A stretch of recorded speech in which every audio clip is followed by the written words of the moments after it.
a millionaire invited his maid to a birthday party to humiliate her. It was a glitzy evening, and the city's elite gathered at the grand mansion of Mrs. Eleanor Waltham, a millionaire known for her extravagant parties. But behind the glamour, Mrs. Waltham had a cruel plan. In an act born of arrogance and amusement, she decided to invite her humble maid Clara to the party. The purpose was not to honour her, but to mock her in front of the affluent guests. Then there was such a twist in the story. As soon as the maid entered the grand hall, there was silence in the crowd. And the maid's life changed completely. Before you proceed further in the story, subscribe to the channel.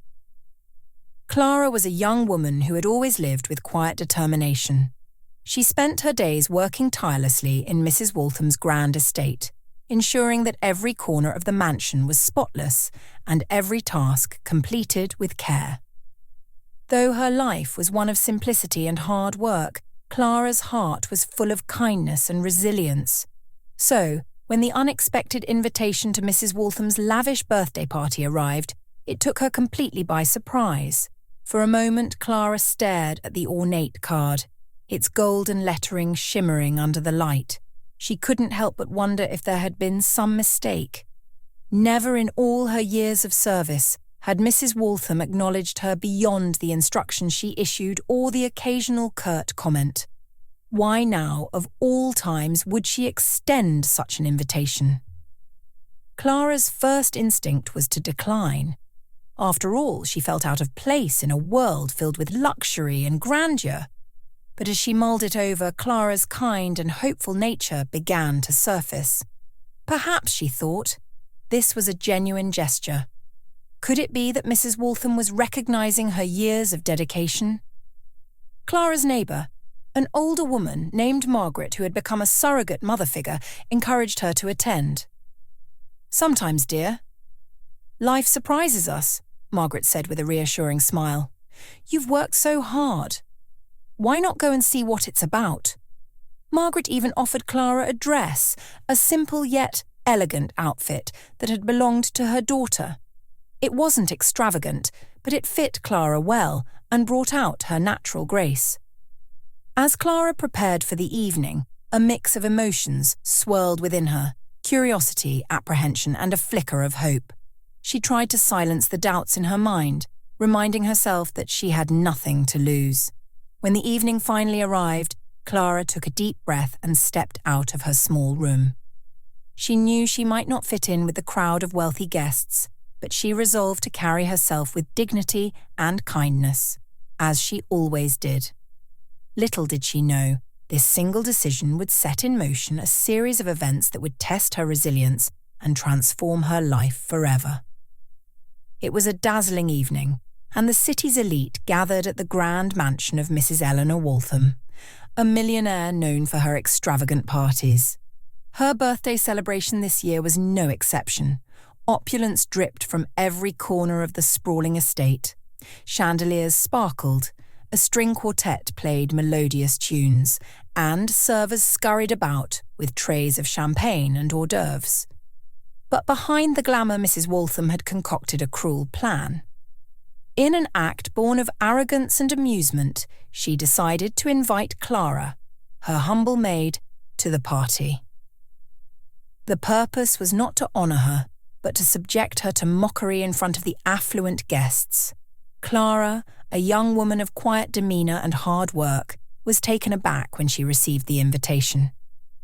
She had served Mrs. Waltham for years but had never been acknowledged beyond her duties. Though hesitant, Clara's kind heart and sense of obligation compelled her to attend, thinking perhaps it was a genuine gesture. Clara's heart raced as she approached the grand entrance of the Waltham mansion. The imposing double doors loomed before her, each carved with intricate patterns that gleamed under the golden glow of the exterior lights. She hesitated for a moment, gripping the delicate clutch Margaret had lent her, before summoning the courage to step inside. The moment she crossed the threshold, the grandeur of the scene overwhelmed her. Crystal chandeliers bathed the room in warm light, and the polished marble floors reflected the glittering gowns and sharp tuxedos of the assembled guests. Clara's modest dress, though elegant, immediately set her apart from the extravagantly dressed crowd. She felt their eyes on her almost instantly. Conversations faltered, and a noticeable hush descended over the room. The soft murmur of the string quartet seemed to stretch into an awkward silence. Clara's cheeks burned as she became acutely aware of the scrutiny. She kept her head high, determined not to let the stares affect her. Her movements were deliberate and careful as she stepped further into the hall, her hands gripping her clutch tightly. Her quiet grace and the sincerity in her posture made her stand out even more, though not in the way Mrs. Waltham had intended. From across the room, Mrs. Waltham watched, with a sly smile playing on her lips. She leaned over to a guest, whispering something that elicited a stifled laugh. Clara couldn't hear what was said, but the glance in her direction and the subsequent chuckles made it clear she was the subject of their amusement. The millionaire's plan was unfolding just as she'd envisioned, or so she thought. Clara's presence created a ripple of reactions among the guests. Some regarded her with open curiosity, wondering who this unassuming young woman was and why she had been invited. Others exchanged knowing smirks, sensing the true purpose behind her inclusion. Yet, amid the whispers and speculative glances, there were also those who found themselves intrigued. Clara's demeanour, calm, poised, and genuine, contrasted starkly with the superficiality around her. As she navigated the room, Clara's eyes scanned her surroundings, searching for a familiar face or a friendly gesture. Her resolve not to shrink under the weight of judgment kept her moving forward, even when her nerves threatened to betray her. Each step she took seemed to echo louder in her ears, magnifying the sense of being an outsider in this dazzling world. As the evening progressed, Mrs. Waltham wasted no time in setting her plan into motion. Clara, who had kept to the edges of the room trying not to draw unnecessary attention, soon found herself the focus of the hostess's pointed remarks. With a practiced air of feigned charm, Mrs. Waltham clinked her glass and beckoned for everyone's attention. "Ladies and gentlemen," she began, her voice dripping with sweetness that belied the malice behind her words, "I simply must introduce you all to someone very special tonight." All eyes turned toward Clara, who stood frozen under the sudden spotlight. Mrs. Waltham's smirk widened as she continued, "This is Clara, my trusted maid. She knows every corner of my house better than I do." The statement, though framed as a compliment, was laced with condescension. The room erupted into laughter, some hearty and others more restrained. Clara's face flushed as the words sank in, but she stood her ground. Her hands, though trembling slightly, remained steady at her sides. She refused to let her discomfort show. Mrs. Waltham wasn't done. She leaned into the crowd, whispering loudly enough for all to hear, "Isn't it charming how she dressed up for the occasion? It's almost as if she belongs here." More laughter followed, this time more scattered. Some guests shifted uneasily, sensing the cruelty beneath the humour.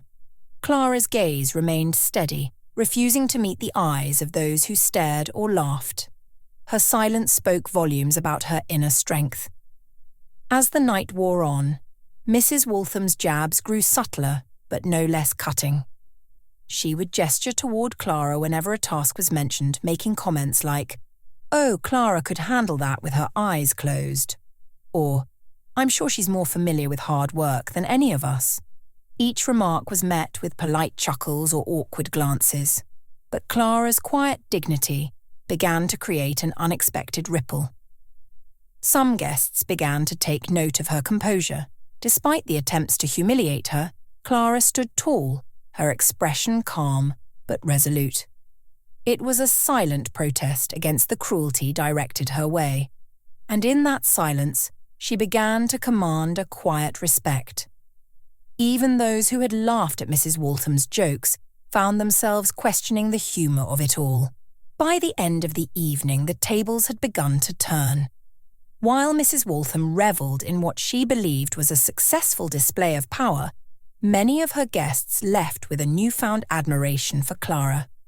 Her strength and grace in the face of humiliation had revealed more about her character than Mrs. Waltham could have anticipated or controlled. Little did Clara know that someone had already noticed her, a man who would change the course of her evening and perhaps her life. Mr. Theodore Harper, who was in his late 70s, was a respected philanthropist and a huge presence among the city's elite. With a gentle but authoritative demeanour, he was known for his keen intelligence and unfailing kindness. He had spent most of the evening observing the guests, his discerning eyes catching every detail, every subtle interaction. When he saw Clara standing alone, in a pose that was balanced but clearly out of place, his curiosity increased. There was something about her, an air of quiet strength and authenticity that stood in stark contrast to the superficiality surrounding her. With restrained steps, Mr. Harper approached Clara. His presence was immediately impressive, and as he drew near, the whispers in the room began to quiet. Clara, startled by the sudden attention, saw his kind eyes fixed upon her. "Good evening, my dear," he began, his voice warm and steady. "I couldn't help noticing the way you have handled yourself tonight. Such restraint is rare these days, especially in a room full of distractions." Clara blinked, unable to speak for a few moments. She had never thought that anyone, even someone as respectable as Mr. Harper, would speak to her with such genuine kindness. Collecting her thoughts, she managed a polite smile. "Thank you, Mr. Harper. I didn't think anyone would notice that." "Oh, I've noticed several things," he replied, his eyes shining. "And I've noticed that you carry yourself with a dignity that some here could learn from. Tell me, why have you come to this gathering?" As they began talking, it became clear that Clara's intelligence and depth were far beyond what anyone in the room had imagined. She spoke passionately about her ideas, her aspirations, and her desire to make a meaningful difference in the world. Mr. Harper listened attentively, occasionally nodding and offering his own insights. Soon their conversation attracted the attention of nearby guests. As more people paid attention, earlier jeers were replaced by curious whispers. Mr. Harper, ever the speaker, turned to address the room. "Ladies and gentlemen," he said, cutting through the din, "I must commend this young lady. In a world where appearances are often valued, she exemplifies thoughtfulness and integrity. We should all learn from her." The change in the room was palpable, gone were the jeering glances replaced by looks of curiosity and even admiration. Clara, although initially overwhelmed, felt a new confidence grow within her. For the first time that evening, she didn't feel out of place. Instead, she felt included. Not for what she was wearing or how she looked, but for who she really was. And at that moment, surrounded by the whispers of the eager crowd, Clara knew this was her turning point. The room, once alive with laughter and idle gossip, had grown quieter. All eyes were now on Clara as she stood beside Mr. Harper. What had begun as an evening of discomfort and judgment was transforming into something entirely unexpected. Bolstered by Mr. Harper's kind words and steady support, Clara felt a new wave of confidence rising within her. For the first time that night, she no longer felt the need to retreat or shrink into the background. Instead, she realized this was her chance to show them who she truly was. Clara took a deep breath, her heart pounding as she addressed the room. Her voice, though soft at first, carried a calm strength. "I didn't grow up with the advantages many of you may have had," she began, her words carrying a mixture of vulnerability and pride.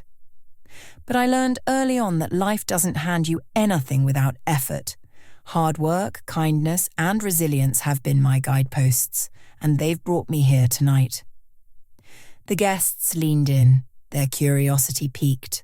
The snide remarks and dismissive glances from earlier were replaced by a quiet attentiveness. Clara continued, her words flowing with a grace that came not from rehearsed speeches, but from the authenticity of lived experience. "I've heard the whispers tonight," she said, her eyes scanning the crowd. There was no bitterness in her tone, only honesty. "I know I don't look or sound like what you might expect in a place like this, but I believe we're all here to grow, to learn from one another. Isn't that the purpose of gatherings like these? To bring together different experiences and perspectives?" Her gaze landed on a few faces, and some guests looked away, guilt flickering in their expressions. Others, however, held her gaze, their interest and respect growing with each passing moment. Clara went on to share glimpses of her life, how she had worked tirelessly to earn her education, often balancing multiple jobs to pay her way. She spoke of the value of humility, of treating others with dignity no matter their station in life. "The world is too often unkind," she said, her voice steady and filled with conviction. "But it's within our power to change that. Small acts of kindness, a willingness to listen instead of judge, these things can make all the difference." The room was silent now, not out of discomfort but out of awe. Clara's words had touched something deep within them. Even those who had dismissed her earlier were now reflecting on their own actions, their own assumptions. Mr. Harper, standing proudly beside her, gave an approving nod. "Well said," he murmured, his voice carrying warmth and admiration. Clara smiled, her confidence blossoming further. She realized she wasn't just speaking for herself anymore. She was speaking for anyone who had ever felt overlooked or underestimated. As the evening wore on, the mood in the room shifted. Guests who had avoided her earlier approached her now, eager to apologize or to learn more about her story. Clara greeted each of them with the same warmth and poise she had shown throughout the night, her resilience shining brighter than ever. What had started as a difficult evening had become a testament to Clara's strength and grace, and as she left the ballroom that night, she knew she had done more than just defend herself. She had inspired change in the hearts of those who had once doubted her. The grandeur of the evening began to shift as the mood in the ballroom changed. What had once been a night where Mrs. Waltham revelled in her position as a social queenpin turned into something she hadn't foreseen. She had started the evening with her usual bravado, casting sly remarks and subtle insults, particularly toward Clara. Mrs. Waltham had always enjoyed being the centre of attention, confident in her ability to influence the room with a carefully arched eyebrow or a biting comment. Clara, with her modest demeanour, had seemed like an easy target, a newcomer who could be easily dismissed, mocked, and overshadowed. Mrs. Waltham's remarks, dripping with condescension, were aimed at entertaining her circle of admirers. To her, Clara's unpolished background and quiet nature were ripe for ridicule. What Mrs. Waltham didn't anticipate was how quickly the room's perception could change. As Clara found her voice supported by the esteemed Mr. Harper, the tide began to turn. Guests who had chuckled at Mrs. Waltham's earlier jabs now found themselves questioning their own behaviour. Clara's grace and sincerity had done something remarkable. It had not only silenced the mockery, but had also stirred a sense of shame in those who had indulged in it. Mrs. Waltham noticed the shift almost immediately. The once sycophantic crowd around her started to thin. People who had laughed at her sharp words now avoided her gaze. Conversations that once included her effortlessly now seemed to exclude her, as if an invisible boundary had been drawn around her. For a woman who thrived on attention and validation, the sudden coldness was unnerving. She tried to regain control of the room, flashing her most practiced smile and attempting to engage others with witty remarks. But her attempts fell flat. Her words, which once carried weight, now seemed hollow. The guests had seen through the facade, and her cruelty, once masked as charm, now appeared glaringly obvious. Meanwhile, Clara continued to shine. Her authenticity had struck a chord with the crowd, her story resonating with many who realized the unfairness of their initial judgments. People began to gather around her, eager to learn more about her journey, her ideas, and her perspective. She was no longer the subject of whispered derision, she had become the centre of admiration. Mrs. Waltham watched this transformation unfold with a mix of disbelief and resentment. She had spent years perfecting her role as the social arbiter, yet in one evening, a young woman she had dismissed as insignificant had dismantled her carefully constructed image. By the end of the night, Mrs. Waltham found herself standing alone near the edge of the ballroom, her once commanding presence reduced to a faint shadow. She could feel the weight of judgment now directed at her, not overt, but present in the way people avoided her or glanced at her with thinly veiled disapproval. For the first time in years, Mrs. Waltham felt vulnerable. She realised that her cruelty had not just hurt others, it had undermined her own standing.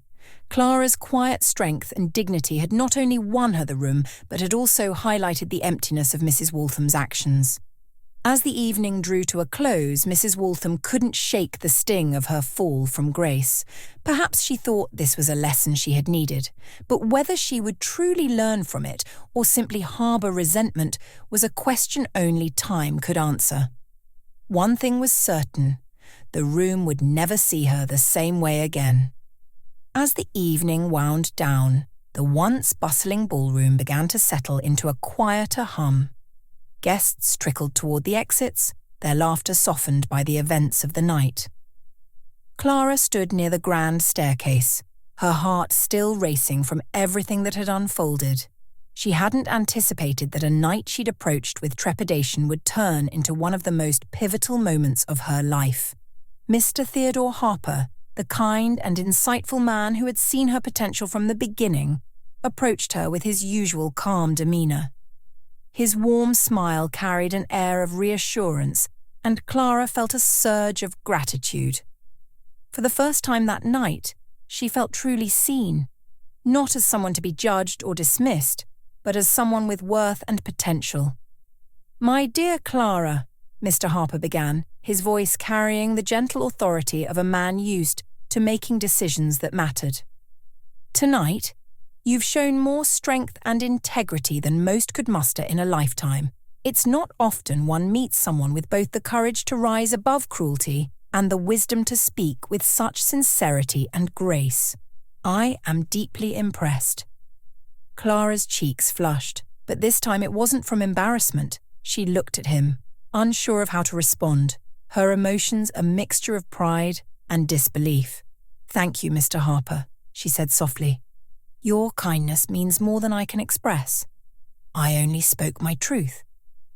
"And that truth," he replied, "is exactly what the world needs more of." Mr. Harper paused for a moment, his expression thoughtful. Then, with the conviction of a man who had spent his life fostering talent and creating opportunities, he said, "Clara, I have a proposition for you.